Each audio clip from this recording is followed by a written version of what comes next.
Welcome to the deep dive. We're jumping straight into some really powerful source material today.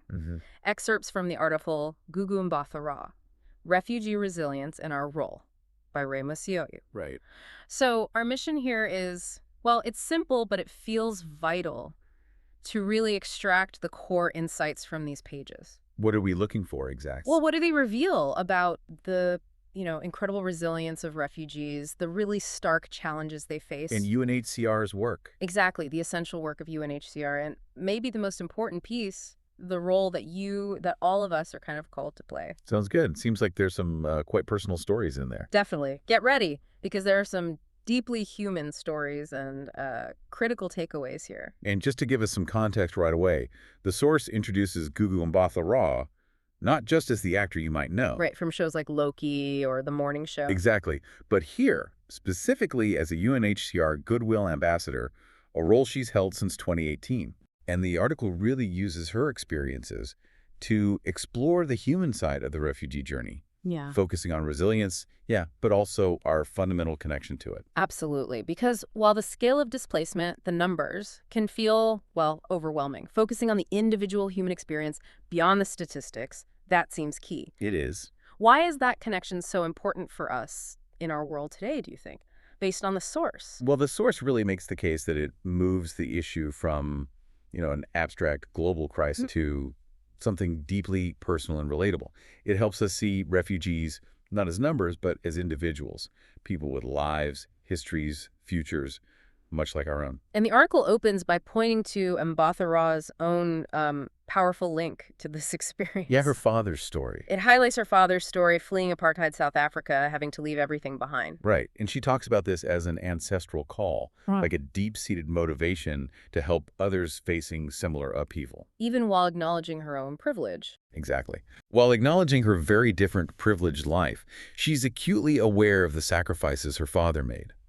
And what's particularly insightful, I think, is her observation that anyone who has moved countries, even by choice, can feel a sense of dislocation.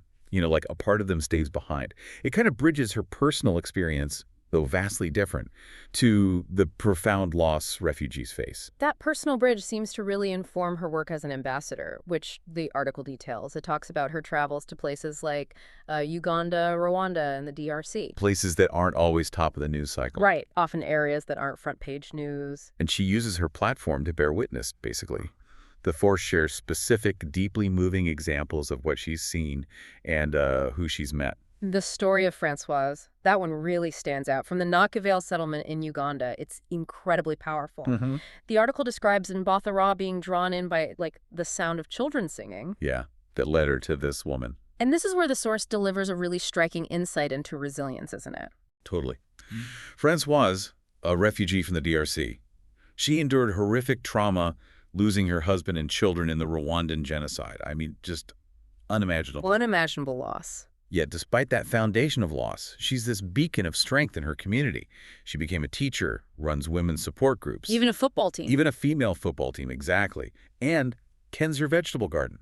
The insight here is that profound duality, immense suffering coexisting with, incredible agency and contribution. And then the article brings us another powerful moment Mbatha-Raw witnessed, Françoise' reunion. Oh yeah, in the Netherlands in 2022. Yeah. Reuniting with her parents. Parents she believed had died nearly 30 years earlier. That moment, as described in the source, it just captures the long, often arduous path of refugees. Mbatha-Raw said it felt deeply personal. I bet. Embodying the hope and persistence that define so many of these journeys, even over decades. It also perfectly illustrates a key insight the article explicitly wants to share, doesn't it? That these refugee camps, they're often long-term homes. Exactly. Yeah. Not just temporary shelters. That challenges a really common misconception. Right. The source uses Nakivale as a prime example, describing how people build not just shelters, but schools, shops. They create art. Even fashion shows. Even stage fashion shows, yeah. So the insight is, these settlements, they evolve into vibrant, resourceful communities out of sheer necessity and determination. Yes, that's the crucial point. Yeah. They're building lives. But, and this is important, the article doesn't shy away from the harsh reality. No, it definitely doesn't. Alongside that vibrancy, people face these impossible choices. as the article puts it. Like choosing between medicine for an elderly parent or food for their kids. Exactly. Or having to compromise their safety for just basic dignity. It's brutal. And even if they are lucky enough to be resettled, the journey isn't over then either. No, the source is very clear. Resettlement is a new beginning, often full of new obstacles. Yeah, rebuilding a life in a new country. That comes with fresh challenges, cultural differences, language barriers, finding work, navigating complex systems. It's another whole phase requiring resilience. Which brings us back to Mbatha-Raw's core point. Refugees are not just statistics. They are parents, artists, teachers. People like you and me, as the source quotes her. Yeah. The profound insight here, I think, is the power of their individual stories. Listening is what helps us remember the shared humanity behind the huge global numbers. The article provides another really gut-wrenching example from the DRC, highlighting those impossible choices. Yes. Visiting shelters there, Mbatha-Raw saw families literally choosing between healthcare and food.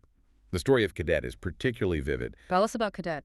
Fleeing violence, caring for 7 children and her husband, constantly struggling just for basic sustenance, trying to keep their makeshift home from leaking. It just makes the abstract concept of displacement incredibly concrete. Yeah. And heartbreaking. Yeah. So while emergency aid is obviously vital, UNHCR's work, as the source describes it, is much broader. Definitely. It includes long-term solutions like resettlement, inclusion, and, crucially, education.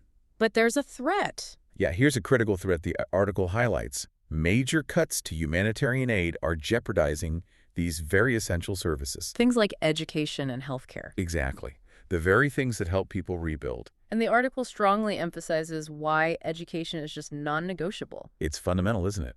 It equips refugees with skills, allows them to become self-sufficient. And contribute back. And enable them to contribute to their new communities. Yeah. Providing opportunities, whether through education, resettlement, or even skills like crafting.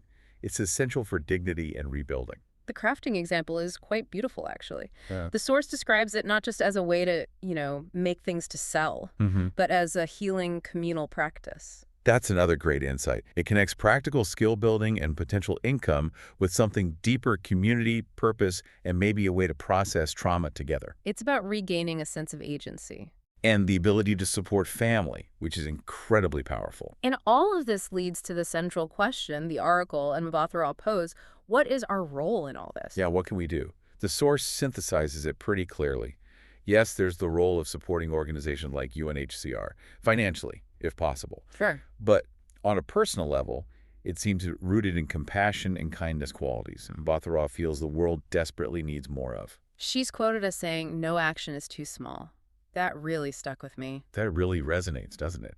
It means everything from donating maybe to hiring someone, rebuilding their life if you're in a position to. Or just listening. Or simply, as she emphasizes, listening to their story. It's about recognizing our shared vulnerability and the impact of, small acts of connection and support. So pulling back from this deep dive into the source material, wow, we've seen the extraordinary resilience of people like Françoise and Cadet enduring unimaginable loss while building community. Yeah, incredible strength. We've highlighted the stark daily challenges they face, those impossible choices, and the vital work of organizations like UNHCR. Which is currently facing those severe funding threats we mentioned. Right. And we've connected with Mbatha-Raw's personal journey, seeing how that ancestral call can fuel such powerful advocacy. And the source ultimately brings it back to you, the listener. Understanding these stories, recognizing the humanity behind the headlines. Seeing the person, not the statistic. Exactly. And engaging with compassion and kindness. These are tangible ways to make a difference, as highlighted by Mbatha-Raw's experiences and reflections. So, thinking about Mbatha-Raw's sense of purpose, her ancestral call, and her profound emphasis on the power of simply listening to someone's story, that brings us to a final, maybe provocative question straight from the article. Okay. Considering all of this, what is the role we all must play in our own communities when it comes to supporting and welcoming those who have fled their homes? How does that simple, powerful act of listening fundamentally change our perspective and perhaps inspire action? Something to think about. Thank you for listening to the Global Heroes podcast.